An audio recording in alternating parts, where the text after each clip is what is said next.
Hello, in this video, we are going to see the split phase induction motor with its working principle, its diagram, its operation, its applications, advantages, limitations according to the exam's perspective. So let's get started. जय Shri Ram. Welcome you all to the Learn Arc. This video is dedicated to the brave Indian soldiers. तो लेके दो नाम करते हैं शुरू आज की वीडियो का काम। जय हिंद, जय श्री राम। जय Shri Ram. Hello friends, in this video we are going to see and learn split phase induction motor with its working, its constructional diagram, working principle, operation, application, advantages and limitations।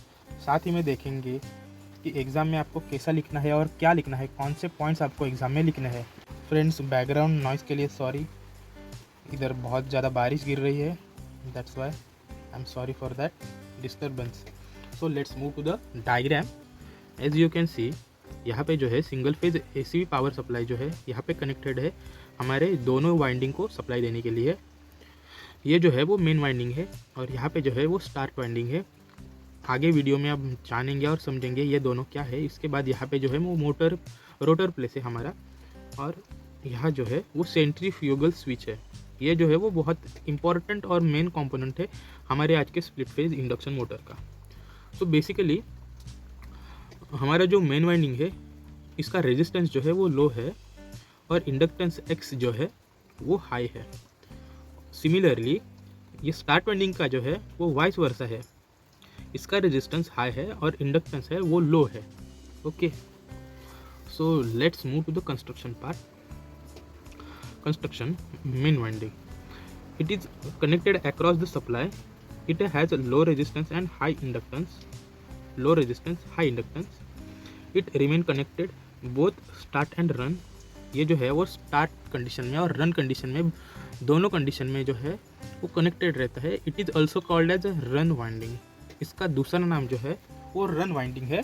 Okay, आगे समझेंगे ये run winding इसका नाम क्यों है। Then after start winding और auxiliary winding. Okay, it is connected in series with a resistor R and centrifugal switch. Okay, it has higher resistance and low inductance as we already saw. Okay, and it is only connected during startup. जब motor start होता है तब भी ये connected होता है। Then let's see the centrifugal switch. It opens automatically when motor reach about 75 to 80% of related speed, then disconnects start winding from main switch. So basically क्या होता है, ये जो है कनेक्टेड है यहाँ पे सेंट्रीफ्यूगल स्विच। तो जो मोटर जब स्टार्ट होता है उसके बाद 75 to 85% जब स्पीड रीच करता है तब जो है ये सेंट्रीफ्यूगल स्विच स्टार्ट वाइंडिंग को डिसकनेक्ट करता है हमारे मेन सर्किट से, जो कि है हमारा मोटर का circuit. Okay, so let's see the working and operation of our split phase induction motor. So first, when power is applied, both winding carry current. Power जब अप्लाई होता है both windings में जो है वो करंट कैरी होता है।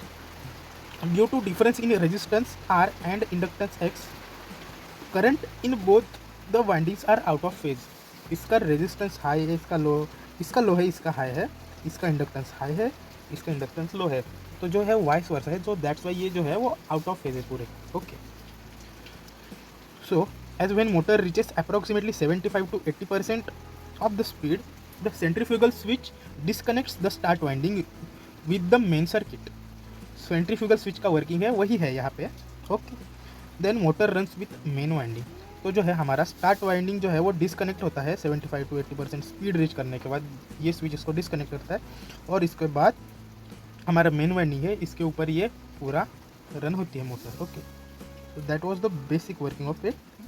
Then applications, it is used in fans, washing machines, blowers and small tools. Basically हमारा जो सिंगल फेज मोटर्स जो है सारे वो लो पावर एप्लीकेशंस के लिए यूज़ होते हैं।